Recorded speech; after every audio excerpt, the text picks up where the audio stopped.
Hi, Senator. Hi, I've how been are following your you? work.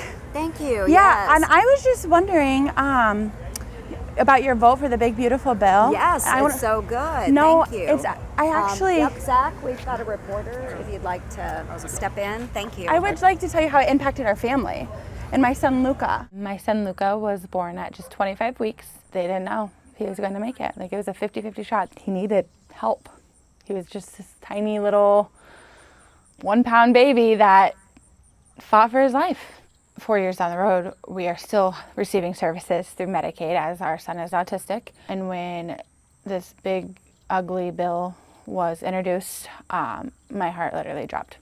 So I called our senator office, Joni Ernst, and Chuck Grassley, and I never got a response out of any one of them. I would like to tell Joni Ernst face to face the impact of her vote is going to kill people. I would just like to have a conversation about why she did this. That Iowa citizen confronted the Iowa senator, Joni Ernst, there at an event in public. And as you saw from the beginning, Joni Ernst wanted nothing to do with her. Once she discovered that she is in disagreement with her vote for that bill that's destroying people's lives. And she gave her that specific instance, as we saw there, about her son.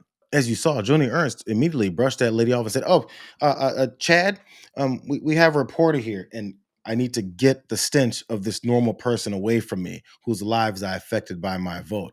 That's the first part of this video. I want you guys to see the rest. My son was in the NICU for 141 days. Wonderful. Yeah, Okay. and he had And they took care of him. and Medicaid actually Okay. stepped in and Yeah. we were able to afford our $1.7 million NICU Yeah. bill. And now he is autistic, and we Yep. still require Medicaid. We will take that into consideration. Should any issues come up, we will take that into consideration. Okay, so thank you very much. Appreciate it. No, thank you. I just spoke to Joni Ernst while I tried to speak to her about Medicaid cuts, and she cut me off. She just walked off, did not want to have a conversation with me. Yeah. We already spoke with you. Yeah, but I want to know why you think giving tax cuts to billionaires is more important than health care for Iowans. Please tell me. Thank you. She already spoke with you. She can answer. She already did. No, she didn't. She cut me off.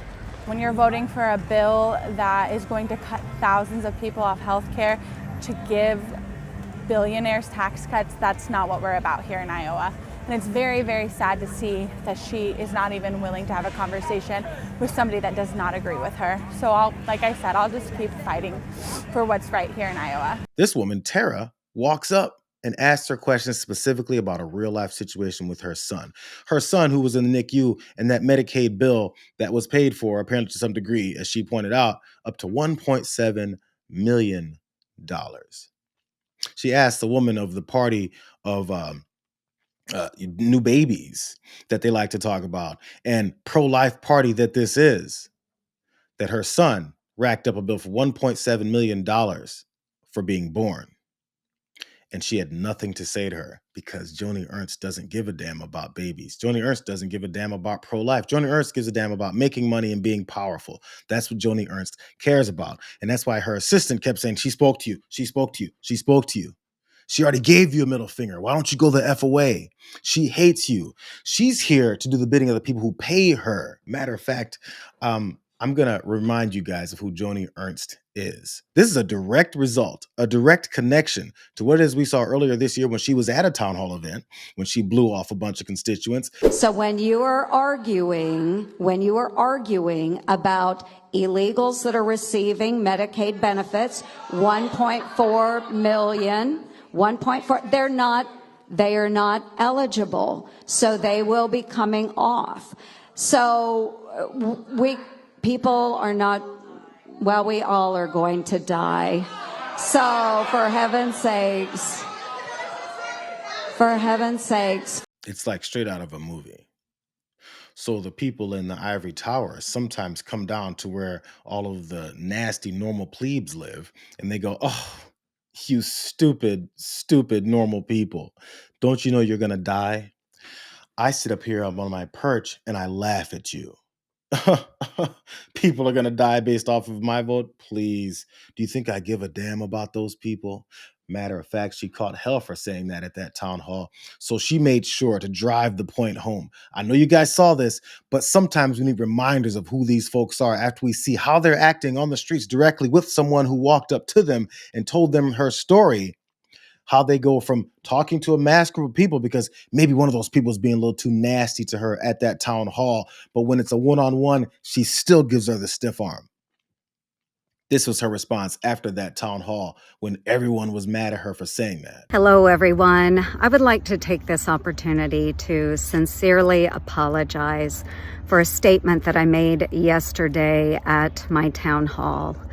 I was in the process of answering a question that had been asked by an audience member when a woman who was extremely distraught screamed out from the back corner of the auditorium, "People are going to die."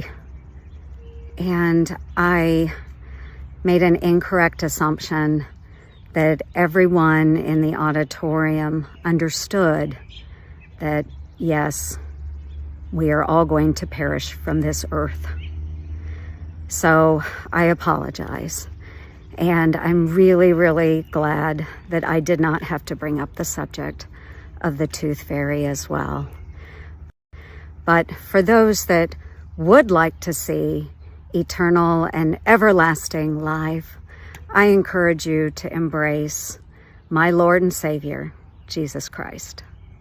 She's openly mocking people that may lose their family members or their own lives because of her vote for something that they all know will give more money to people who are controlling them with tidbits of that money, $1 million, to make tons more and destroy everyone else's lives. So maybe she needs to tell you about the tooth fairy too. Maybe she should tell that woman's son about the tooth fairy and how he's going to have to deal with more medical bills and potentially his life because of her and people like her. But when someone has nothing but disdain for people like this, when people celebrate Luigi Mangione and what he allegedly did, they're called monsters. They're called wanting to be up for murder. They're called wanting to support terrorism. But what is that? Mocking people that will die based off of your vote when you didn't have to do it. Is she a terrorist? Should people hate her? Because she definitely hates them. And she has the power to make sure they have a very little to no access to their life being saved at no fault of their own. And by the way, if it was their fault, they still should have access to being saved by real medical science that we have in this country, that we brag about how great we are here. We're the richest country in the history of the world. But there's so many people who are dying like third world countries that don't have access to these types of things or resources to it, probably because other imperialistic countries like us raided them of their resources and stripped them of their normal positions of power and structure. Maybe that part. That's Joni Ernst, being a Republican, being a MAGA Republican.